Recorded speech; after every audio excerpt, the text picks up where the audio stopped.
क्या है श्रम कानून? क्या ज़रूरत थी? क्या आज तक कोई श्रम कानून नहीं थे? अगर श्रम कानून लागू किए हैं तो इनकी वजह से क्या फ़र्क पड़ जाएगा? और अगर फ़र्क नहीं भी पड़ रहा है तो फिर ज़रूरत क्या थी? और अगर श्रम कानून लागू किए हैं तो फिर लोग विरोध में क्यों हैं? आज के सेशन में सबका ज़िक्र करेंगे। तो चलिए शुरू से शुरू करते हैं। सबसे महत्वपूर्ण जानकारी ये कि हमारे देश में जिस भी तरह का कोई व्यक्ति कार्य कर रहा है, श्रम कर रहा है, उसे किसी न किसी कार्य क्षेत्र में काम करते हुए कार्य के अंदर सुरक्षा की आवश्यकता अगर हो, तो सरकार आपका विचार कर रही है। बस इसी को ध्यान में रखते हुए श्रम कानून लाए गए।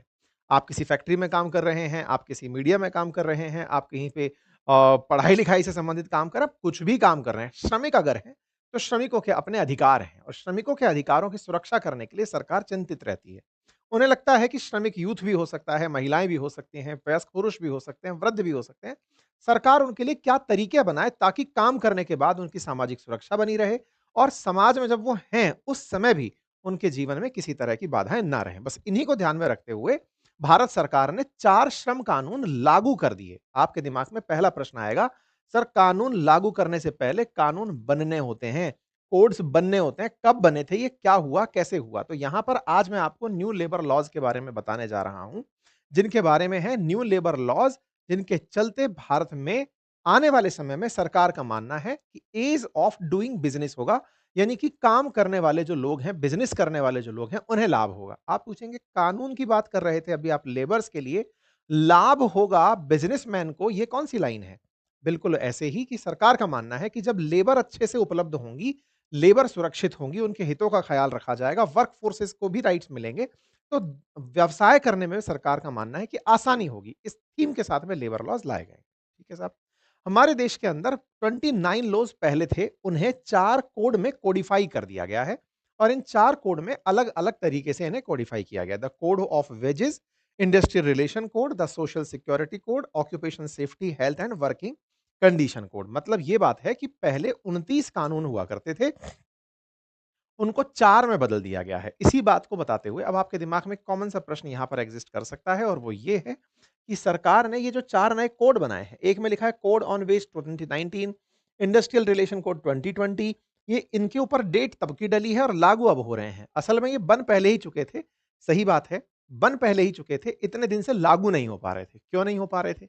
हमारे देश में ऐसे ही किसानों से संबंधित भी कानून बने थे, लेकिन किसानों से संबंधित कानून जैसे लागू किए गए, प्रोटेस्ट होने शुरू हो गए। यहाँ पर सरकार को डर ये था कि किसान के बाद अगर मज़दूर भी नाराज़ हो गया, क्योंकि काम ये है कि मोमेंटम अगर अपोज़िशन ने ये बना दिया कि ये मज़दूरों के खिलाफ भी है, तो बहुत सारी चीज़ें अटक जाएँगी। तो कानून बन पहले ही गया था, कोड पहले ही बन गया था, लागू नहीं हुआ था। तो उस डेट के बाद लागू अब हो रहा है जिसके ज़िक्र में आप आज हैं। यहाँ पर सरकार का मानना है कि इससे ओवरटाइम वेतन, न्यूनतम मज़दूरी, महिलाओं को बराबरी, ये सब चीज़ें यहाँ पर दी जाएँगी, ऐसी सरकार की मंशा है। प्रधानमंत्री ने अपने द्वारा इस बात को बताते हुए ईज़ ऑफ डूइंग बिज़नेस को बढ़ावा मिलेगा, ऐसा फ़ोकस किया। बताया गया कि ये हमारे देश के अंदर जो विज़न है उसको रिफ्लेक्ट करता है आत्मनिर्भरता को। 2017-18 में जहाँ 47.5 करोड़ ही लेबर थे, आज 64.33 करोड़ लेबर हैं। ये दिखाता है कि 6 साल में भारत में 16.83 करोड़ नए रोज़गार के अवसर जुड़े हैं। The historic reform streamline compliance, modernize outdated provision, create a simplified, efficient framework that promotes ease of doing business. मतलब ये जो लाइन है जिसके थीम में एज ऑफ डूइंग बिजनेस आ रहा है, सोचने में प्रधानमंत्री को आ रहा है, इससे ही पहली लड़ाई शुरू हो रही है और वो ये कि यार बिजनेस लेबर को नहीं करना होता है, मालिक को करना होता है। तो क्या आप व्यवसायी को सोचते हुए लेबर का कानून ले आए? अगर ऐसा है, तो व्यवसाय के हितों में अगर कानून है, तो क्या लेबर के हितों का कानून ध्यान नहीं रखा गया है? तो अब हम उस विषय पर चलते हैं, सरकार ने क्या तर्क दिए हैं? उन्होंने लेबर के लिए क्या कुछ अच्छा किया है? जैसे 4 नए लेबर जो कोड बने हैं, उनमें से कोड ऑन वेजेस 2019, ये चारों कोड हैं जिनको जो आपके सामने लिखे हुए हैं। इन कोड्स को लेकर के प्रधानमंत्री की जो थीम है, वो नज़र आती है जब उन्होंने लाल किले की प्राचीर से ये कहा था कि देश में जो गुलामी की मानसिकता चली आ रही है, अंग्रेजों के काल से हमें उन्हें बदलना होगा और यही कहते हुए सालों से चले आ रहे जो लेबर कानून हैं, उनको परिवर्तित किया गया है। पहले 29 कानून थे यानी कि उसमें रूल थे, उन्हें अब बदलकर 351 रूल में बदल दिया गया, जो दर्शाता है कि ज़्यादा कानून नहीं होंगे तो ज़्यादा कानूनों से यानी ज़्यादा लॉज़ नहीं होंगे, रूल रेगुलेशंस नहीं होंगे, तो फिर उनसे उलझने में भी कम समय लगेगा। इसको ऐसे समझिए कि अगर हर बात पर आप कानून बाँच दोगे कि नहीं आपने ये गलती की है, अब आपके ऊपर इस कानून की धारा के तहत मुकदमा चलाया जाएगा, उसे हटाइए ताकि बिज़नेसमैन अच्छे से काम कर पाए और वो लोगों को रोज़गार दे पाए क्योंकि जब बिज़नेस ग्रो होगा तो ही लोगों को रोज़गार के अवसर मिलेंगे। यहाँ पर रिटर्न्स की बात की गई, यहाँ पर फॉर्म्स की बात की गई, रजिस्ट्रेशंस की बात की गई। बताया गया कि बहुत सी चीज़ों को बहुत सुगम कर दिया गया है। मतलब एक तरीके से इतना तार्किक कर दिया गया कि ये जो इतना सारा काम था, अब वो इतने से काम में सिमट गया है। यही कहते हुए लेबर रिफॉर्म किए गए हैं। अगर उद्देश्य पूछा जाए तो सिम्प्लिफाइड कंप्लायंस करना, स्ट्रीमलाइनिंग एनफोर्समेंट में करना और मॉडर्नाइजेशन देना नए कानूनों का ये इनका उद्देश्य है। जैसे अगर बात की जाए माइंस के अंदर काम करने वाले लेबर्स की, तो उनको एक्सीडेंटल कंपनसेशन की बात की गई है, वर्किंग सेफ्टी की बात की गई है, हेल्थ सेफ्टी की बात की गई है और तो और उनके लेबर आवर्स की बात की गई है। 8 से लेके 12 घंटे तक काम कराया जा सकता है। यहाँ पर एक बड़ी बहस हो सकती है। सरकार 8 से लेकर 12 घंटे की बात कर रही है और 12 घंटे काम का मतलब हुआ अगर आप 72 घंटे की वर्किंग साइकिल की बात कर रहे हैं, अगर 6 दिन की बात कर रहे हैं। सरकार ने लेकिन यहाँ पर मेंशन किया कि 48 घंटे पर वीक का आप काम ले सकते हैं। इससे ज़्यादा अगर आप काम देते हैं तो फिर आपको काम के लिए डबल वेजेस देने पड़ेंगे, यानी कि ओवरटाइम पर डबल वेजेस का प्रोविज़न यहाँ पर रखा गया है। ऐसे ही जो हज़ार्डस कंडीशन में काम करने वाले हैं, यानी गहरी माइन्स में काम करने वाले जो लोग बाग हैं, उनके लिए सेफ्टी स्टैंडर्ड्स, नेशनल स्टैंडर्ड्स ये सब डिसाइड किए गए हैं और सबसे बड़ी बात जो की गई है वो ये कि महिलाओं के साथ डिस्क्रिमिनेशन ना किया जाए। ये ना कहा जाए कि ये काम महिलाएँ कर सकती हैं, ये काम पुरुष कर सकते हैं। ऐसा ना रखा जाए। महिलाएँ और पुरुष दोनों काम कर सकते हैं। ये बात यहाँ पर जानना ज़रूरी है। इसी के साथ-साथ टेक्सटाइल वर्कर के लिए मतलब महिलाओं को कार्य क्षेत्र में समानता देने की बात की गई है। ऐसे ही टेक्सटाइल सेक्टर के अंदर भी प्रोविज़न रखा गया है और तो और कई ऐसे फील्ड हैं जहाँ पर फ्रीलांसर लोग काम करते हैं, जैसे पत्रकारिता। पत्रकारिता में बहुत ही दिक्कत ये होती है कि जो अ ग्राउंड रिपोर्टिंग करने वाले जो पत्रकार हैं, कई फ्रीलांसर पत्रकार मार्केट में उपलब्ध होते हैं, जो कि बाइट्स उपलब्ध कराते हैं, उतना भर का उनको पैसा मिल जाता है। भले ही वो किसी बड़े ब्रांड के साथ जुड़े हों, उनकी जो बाइट्स उठाई जा रही हैं, उसके हिसाब से उन्हें पेमेंट्स मिलता है। तो इस तरह के जो स्ट्रिंगर पत्रकार होते हैं, इन्हें कभी वर्क में सिक्योरिटी नहीं रहती। इसीलिए फिर पत्रकारिता में भ्रष्टाचार जन्म ले लेता है, फिर भाई-भतीजावाद जन्म ले लेता है, बायसेस जन्म ले लेती हैं कि हमारी ज़्यादा से ज़्यादा न्यूज़ कवर की जाए। उनको भी कवर करने का ध्यान रखा गया है कि भई इनके भी वर्क सेफ्टी हो। ऑडियो विजुअल क्षेत्र में लोग काम कर रहे हैं, उनको किस तरह से ट्रीटमेंट दिया जाए, गिग वर्कर्स जो काम कर रहे हैं, उनको कैसे काम दिया जाए और तो और जो वर्क फ्रॉम होम कर रहे हैं, उनके लिए भी प्रोविजंस यहाँ पर दिए गए हैं। जैसे यूथ के लिए रखा गया है कि मिनिमम वेज गारंटीड रखी जाए, साथ ही साथ नौकरी करने वाले को अपॉइंटमेंट लेटर ज़रूर दिया जाए, एनुअल लीव्स अनाउंस की जाएँ, साथ ही साथ में लाइफ का स्टैंडर्ड अच्छा हो, ये कैसे सेट किया जाए, वो ध्यान रखा गया है। फिक्स टर्म ऑफ एम्प्लॉयर्स दिखाया गया है कि कितने समय के लिए आपको काम कराना मैंडेटरी है। मतलब किस तरह से कॉन्ट्रैक्चुअलाइजेशन जो है कि आप कॉन्ट्रैक्चुअल लेबर रखते हैं, उसको कम कैसे किया जाए, इस पर फोकस करने का ध्यान दिया गया है। साथ ही साथ कैसे स्किल्ड वर्कर को ज़्यादा अपॉर्च्युनिटीज़ दे सकते हैं, इसके लिए सरकारी प्रयास किए जा रहे हैं। महिलाओं की जहाँ तक बात हो, तो महिलाओं के लिए जेंडर डिस्क्रिमिनेशन ना हो, अर्थात महिला और पुरुष में कार्य भेद ना हो, इसके लिए कानून में ध्यान दिया गया, मतलब इस कोड में ध्यान दिया गया है। साथ ही साथ महिलाएँ जो पेमेंट पुरुष पाते हैं, वही महिलाएँ भी पेमेंट पाएँ। महिलाओं को नाइट शिफ्ट में उनसे पूछकर काम दिया जा सके। पहले कुछ ऐसे सेक्टर थे, जहाँ पर महिलाओं को काम से पाबंदी थी कि आप काम नहीं कर सकते, लेकिन उनके सेफ्टी मेजर्स को ध्यान में रखते हुए उन्हें काम करने की इजाज़त दी जाए। साथ ही साथ मातृत्व अवकाश बढ़ाकर अब 26 हफ्ते का यानी कि 6 महीने का और पुरुषों को पैटर्निटी अवकाश 15 दिन का देने का प्रोविज़न रखा गया है। हेल्थ बेनिफिट ₹3500 तक का मेडिकल बोनस भी यहाँ पर प्रावधान महिलाओं के लिए रखा गया है।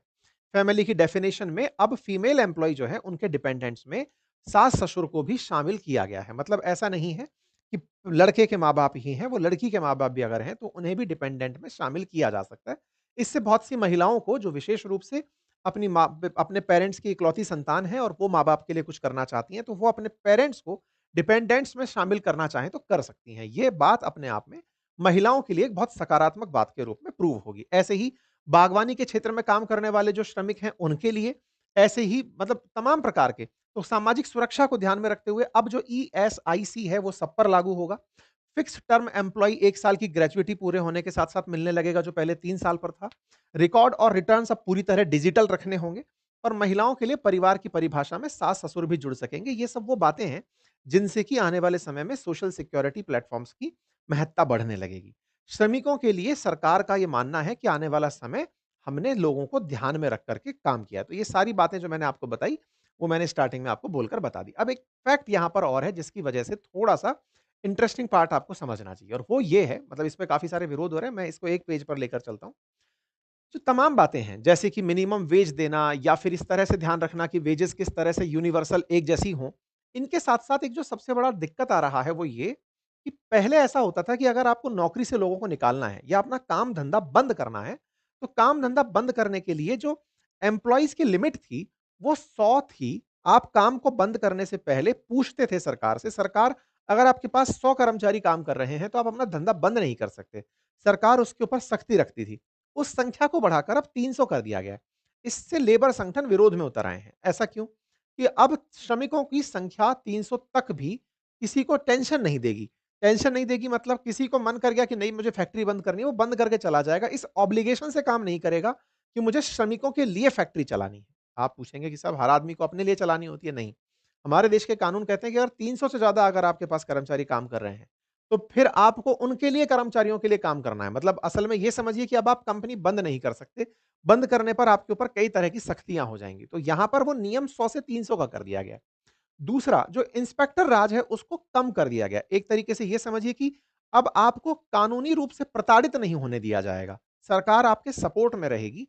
आपको पहले नोटिस दिया जाएगा, गिरफ्तारी नहीं होगी। 30 दिन का मिनिमम नोटिस पीरियड सर्व करना होगा। आपके पास कोई कमी है अगर उसे पूरा करने का आपको मौका दिया जाएगा। ऐसे करके मतलब लेबर के साथ-साथ जो मालिक है ना, उसके लिए भी ये कानून फ्रेंडली कर दिया गया है। क्योंकि होता क्या है कि लेबर लॉज़ के चलते बहुत बार फैक्ट्री मालिकों को बहुत प्रताड़ित किया जाता है, एम्प्लॉयर्स को बहुत प्रताड़ित किया जाता है। ऐसा सरकार का भी ऑब्जर्वेशन रहा है और बहुत से सामाजिक संगठनों का भी ऐसा मानना रहा है। लेकिन इसमें एक दिक्कत कहाँ पर आई? दिक्कत यहाँ पर आई कि अब फैक्ट्री के अंदर अगर किसी को हड़ताल करनी है, तो हड़ताल करने के लिए पहले उसे 15 दिन पहले बताना होगा कि हम इस बात के लिए अलग होना चाहते हैं। और तो और जो हड़ताल करने वाले लोग हैं, वो कम से कम संख्या में 51% होने चाहिए, जो अपनी बात के लिए हड़ताल करने वाले हो। तो इस तरह से जो श्रम कानून है, उसको ये दबाता हुआ फ़ील होता है कि भई जब फैक्ट्रियों में काम करने वाले वर्कर्स हैं, अब वो प्रोटेस्ट नहीं कर पाएँगे। सरकार का कहना है 15 दिन पहले इन्फॉर्म करो ताकि काम ना अटके और दूसरा, आपको अपनी बात रखने से पहले 15 दिन पहले इन्फॉर्म करना होगा। इस तरह के प्रोविजंस यहाँ पर रखे गए हैं। तो एक तरह से ये समझने की आवश्यकता है कि यहाँ पर कानून जो है वो सरकार ने अपने साथ-साथ उन लोगों के लिए भी बढ़ा दिए हैं जो एक तरीके से समझिए कि कंपनी चला रहे हैं, उनके लिए भी फैसिलिटेशन में कानून दे दिए हैं। यही कारण है कि इस पर प्रतिक्रिया मज़दूर संगठनों की तरफ से आना शुरू हो गई। उनका मानना है कि आप तो 8 से 12 घंटे कह के 12 घंटे तक के काम की अनुमति दे रहे हो, कुछ नहीं होगा। फिर आप सरकार का डर खत्म कर रहे हो, तो हमारे साथ में प्रताड़नाएँ होंगी, मज़दूरों के साथ गलत होगा। मज़दूरों ने इतनी मेहनत से अपने लिए कानून मंगवाए थे, कंकरेंट लिस्ट का विषय है। राज्य सरकारें भी इस पर कानून बना सकती हैं। केंद्र ने कानून बना करके उस पर भी कब्ज़ा कर लिया। जो कानून पहले एग्ज़िस्ट करते थे उसमें मतलब लेबर्स के लिए बहुत कानून हुआ करते थे। आपने कानूनों को कमज़ोर कर दिया है। इसे देखते हुए कहा जा रहा है कि मज़दूर यूनियन पूरे देश में प्रोटेस्ट करने उतरेंगी।